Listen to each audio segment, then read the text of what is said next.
Hi, and welcome to another episode of the Buy Your Side podcast, the property podcast to help you make smarter property buying decisions. My name is Michelle May, and I am the principal of Michelle May Buyers Agents here in Sydney. Now, when I was thinking of new episodes to come up with for you guys to, help you on your property journey, I actually thought, okay, here's something that I haven't discussed. Why townhouses are the hottest ticket in town and why it could be your leg up between apartments and houses. So, when we do a focus session with a client, it usually means that the client isn't quite across the values of the Sydney market. They're not really aware of what their money buys them where. And so, quite often, they've been going around in circles, and missing out on things that were never going to be within the realms of possibility in the first place because, these little things called underquoting and all that kind of stuff, being led up garden paths. And so they usually come to us quite frustrated and we go, okay, so let's do this workshop first, break down what your money buys you where, show you alternatives where and how you can compromise on certain aspects. And then you've got real up-to-date knowledge as to, okay, this is the median price in Summerhill. This is the median price in Ashfield. This is the median price in, wherever you want to buy. These are the types of properties that sold, and these are the compromises you would have to make, right? And so these guys came to us with the idea that they wanted to buy a house in the inner west of Sydney. And to us as buyers agents, we took one look at their brief and we're like, okay, that's not gonna buy them anything any good. So we came up with the suggestion of looking into townhouses. Now, townhouses wasn't really something they had considered before, but when we showed them what they could have bought in the 3 months previous to them coming to us, they were like, oh, actually, this is actually a really good idea. So I thought I would come to you with the positives about townhouses and the things that are like value add that most people don't think about before they consider a townhouse, because most people have the heart set on buying a Torrens titled house. So here we go. Do you know the difference between a townhouse, a duplex, a semi, and a house, or even an apartment? It's all in the name, really, but you can do your due diligence before you go in and find out it's not really what you thought it was at the inspection. So, when something is described as a house in an ad online, that means typically that it's Torrens titled. So, Torrens titled means that you own the structure, but you also own the land on top of which it stands. So, that means that that is kind of the highest asset value, right? When you're buying a house, it'll be a lot more expensive than buying a townhouse, because typically when something is described as a townhouse, and sometimes also a duplex, it means that it is strata titled. And that is similar to an apartment. So you own your unit, you own your townhouse, but you don't own the full of the land on which that whole complex stands. You own a share of that, and therefore you carry a share of the responsibility as well. And that's where your strata levies comes in, right? So I've done other episodes on strata levies and how they're broken down into capital works fund and admin funds and things like that. So listen to that episode specifically about how that's all divided and what your responsibilities are. But typically a townhouse or a duplex, sometimes also described, um, is strata titled. um, so the difference between apartments and townhouses is usually that their townhouses tend to be in smaller complexes. So apartments usually you have, you can be 2, 3, 4, 23 stories, whereas townhouses is usually a smaller development. And because they're more independent as such, you have your own back garden, etc., the levies tend to be lower on average than being if you're part of a newer complex, for example, because typically strata titled townhouses, they typically only share the very basic. So the buildings insurance, for example, and they will share the cost of doing new roofs and windows and things like that. But it typically doesn't have like a gym or a building manager or a pool.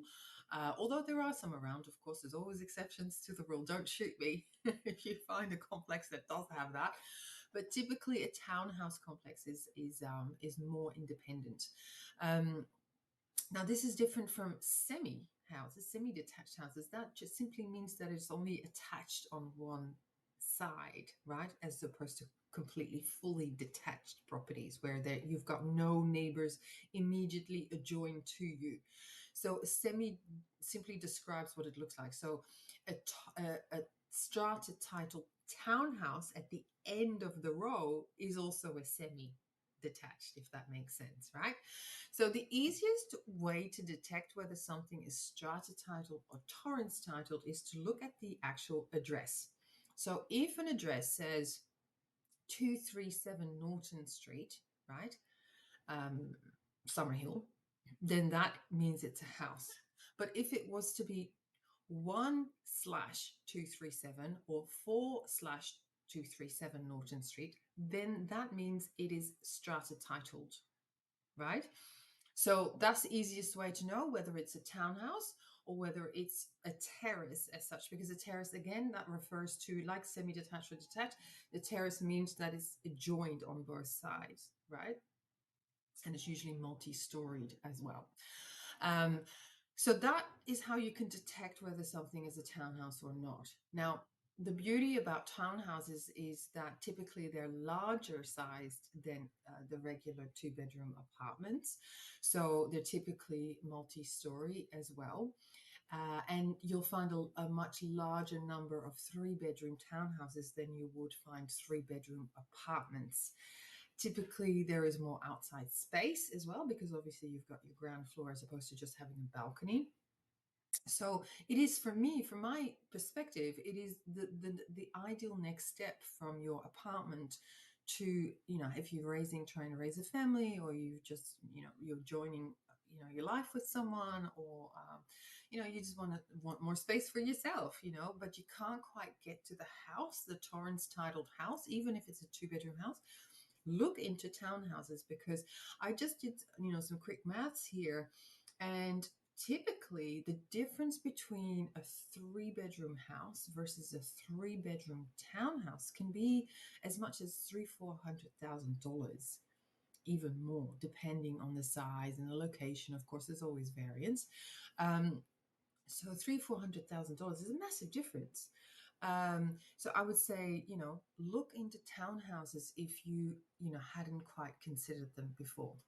Now, the other thing that I really like about townhouses in terms of, what it can offer you, and a lot of people don't think about this, is that particularly the older ones, right? So not the ones that were sort of built from the 1990s onwards, but the ones before that, from the 60s and the 70s. Now, a lot of them will actually have pitched roofs.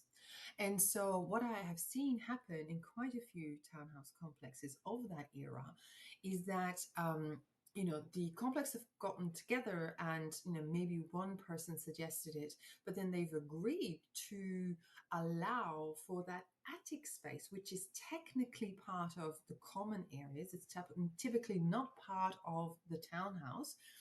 They have decided that each townhouse gets ownership of the attic area of that particular townhouse, and therefore you immediately increase your value, A. But also, I've seen some really great attic conversions. So you can add, an office, or, an extra bedroom, potentially even an ensuite, depending on how big it is. So if you guys all get your heads together, um, call yourself an extraordinary meeting on this, or raise it as a point on the agenda and say, hey guys, I am thinking about doing this, do you all agree? It would be hard to say no to that, because if the neighbor can do it, then you can all do it, right? And so you immediately have all increased the value of your townhouse. The same goes for converting a garage that is part of your townhouse. Now, I've seen a lot of these older complexes, they have like an attached garage, usually quite generous in size, with internal access into like the laundry or whatever. And quite often they're double garages, and you have hard standing in front of it. So If you don't need the double garage, or you just want the one and you have the hard standing in front, again, it could be something that you raise with your strata committee, with your peeps who live there in the community, and you can go, hey guys, how about you? I get permission from you guys, from the community, to convert that into a second living or an extra bedroom. Again, maybe with an extra bathroom or whatever. So it is like you're sitting on essentially quite a lot of value there that's underused, right? Recently, I was looking at a townhouse in the inner west, and it had a lot of like common garden area that it looked like nobody was using.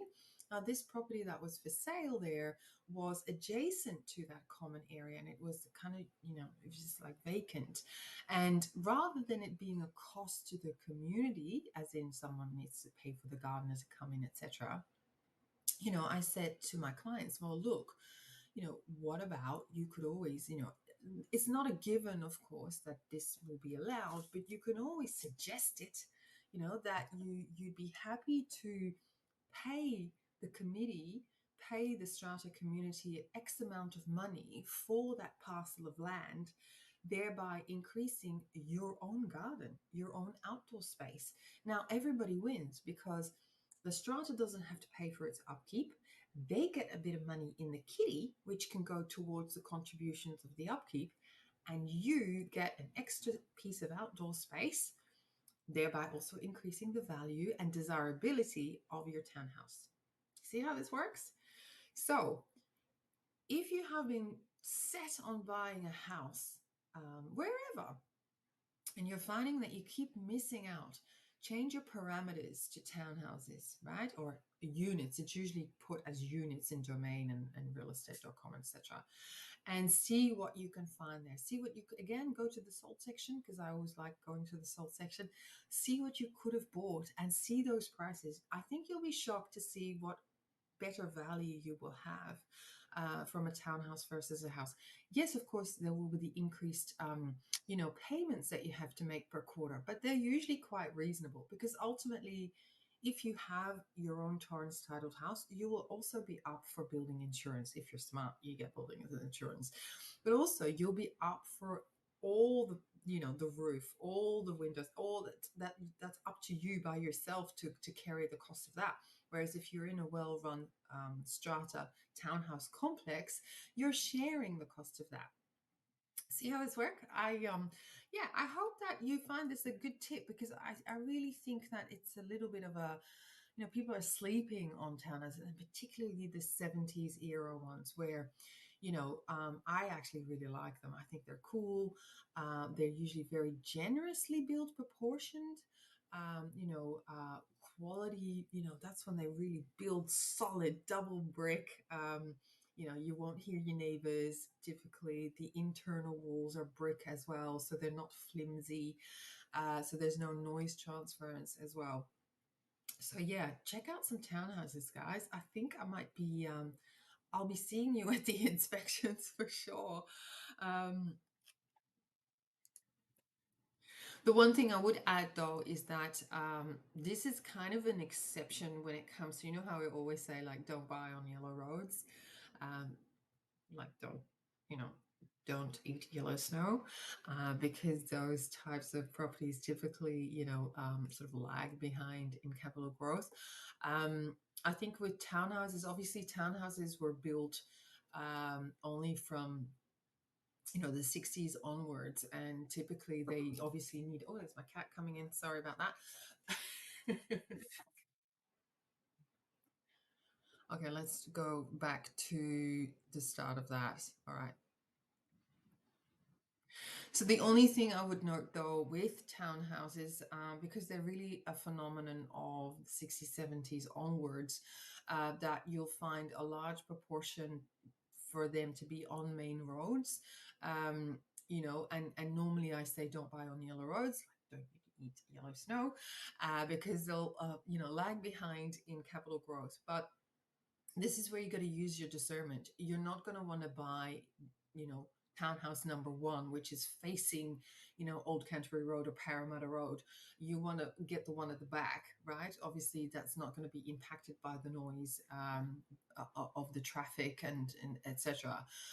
So that would be one thing. Obviously, that is going to be a lot more common because townhouses, typically the minimum would be five townhouses, and sometimes up to 30, 40, 50 of them, although that is less common with the older ones. Um, so yeah, you're gonna have to sort of take that one for the team that you might be on a busier road. But yeah, always go and check them out in person. Don't just dismiss them. So that's I guess, the exception to the rule when it comes to yellow roads. That a lot of these townhouses will be on one of those locations. So but anyway, I hope you found that useful. As always, if you have a questions, do get in touch with hello@buyerside.com.au. I would love to hear from you. If you've got any pressing questions, I'm happy to help you. I hope you found this helpful. As I said, check out my TikToks as well. I do share some other helpful hints on that, more topical stuff that I find in the paper, etc. Same handle at By Your Side. And thank you very much for listening. And until next time.